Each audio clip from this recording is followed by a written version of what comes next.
பீர்க்கங்காய் கழுவிட்டு அதனுடைய மேல் தோல் எடுத்துட்டு, அதுக்கப்புறமாக பீர்க்கங்காய் வந்து சின்ன சின்ன துண்டுகளாக கட் பண்ணி வச்சுக்கோங்க.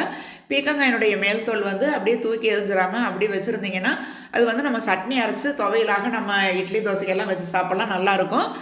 இப்போ நம்ம அடுப்பில வாணலியில வந்து கொஞ்சமாக எண்ணெய் ஊத்தி, வெள்ளை பூண்டு தோலெல்லாம் உரிச்சுட்டு, இந்த மாரி நீள வாக்குல கட் பண்ணி, அத வந்து நல்லா செவக்க வணக்கி எடுத்து ஒரு பிளேட்ல வச்சுக்கோங்க.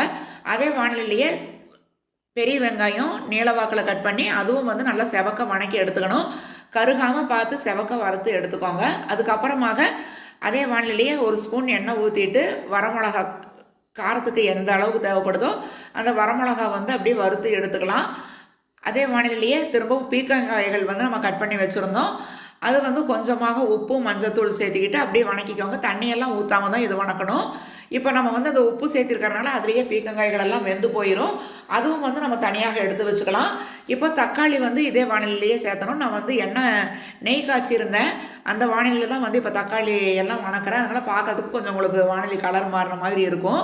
இப்போ தக்காளி வந்து அதே மாதிரி அடுப்பு சிம்மில் வச்சு அந்த மேல் தோலெல்லாம் அப்படியே எடுக்கிற அளவுக்கு வந்துடும். அந்த அளவுக்கு வந்து அப்படியே வந்து வணக்கி எடுத்துக்கோங்க. இப்போ ஃபஸ்ட்டு நம்ம இடிகளில் வந்து வரமிளகா வந்து நல்லா ஒரு மாதிரி நல்லா தட்டி எடுத்துக்கணும். அது வந்து தனியாக எடுத்து வச்சுக்கோங்க. கையில் இப்படி எடுத்தீங்கனாலே பொடி பொடியாக வரமிளகா வரும். அப்படி கையில் வந்து இப்போ உங்களால் செய்ய முடியலன்னா இடிகளில் தட்டி எடுத்துக்கோங்க. அதுக்கப்புறமாக இடிகளில் வெள்ளை பூண்டு, பெரிய வெங்காயம் நம்ம வணக்கியிருந்தோம். அதையும் வந்து தட்டி எடுத்துக்கணும்.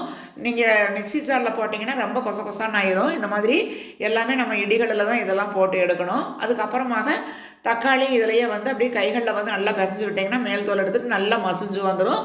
அதுக்கப்புறம் நம்ம பீர்க்கங்காய் வந்து நல்லா ஏற்கனவே வெந்திருக்கு. அதையும் வந்து கைகளில் மசிச்சுக்கோங்க. இப்போ இது எல்லாத்தையும் ஒட்டா சேர்த்து அப்படி நல்லா கைகளில் ஒட்டா மசிச்சு வச்சிட்டிங்க அப்படின்னா சூப்பராக இருக்கும். இதுக்கு வந்து உப்பெல்லாம் அதிலேயே போட்டிருக்கும். எக்ஸ்ட்ரா எதுவுமே சேர்த்த வேண்டாம். வரமிளகா காரத்துக்கு இருக்குது. சாதத்தில் பிசைஞ்சு சாப்பிட்டீங்கன்னு வச்சுக்கோங்க. சுடுசோறு இருந்து அதில் கொஞ்சம் நெய்யோ எண்ணெயோ பிசைஞ்சு இதில் போட்டு சாப்பிட்டோம் அப்படின்னா குழம்பு, ரசம், பொரியல் எதுவுமே தேவையில்லைங்க. இது வந்து பீர்க்கங்காய் பார்த்தா அப்படின்னு வந்து சொல்லுவாங்க. செமையாக இருக்கும். கண்டிப்பாக ட்ரை பண்ணி பாருங்கள்.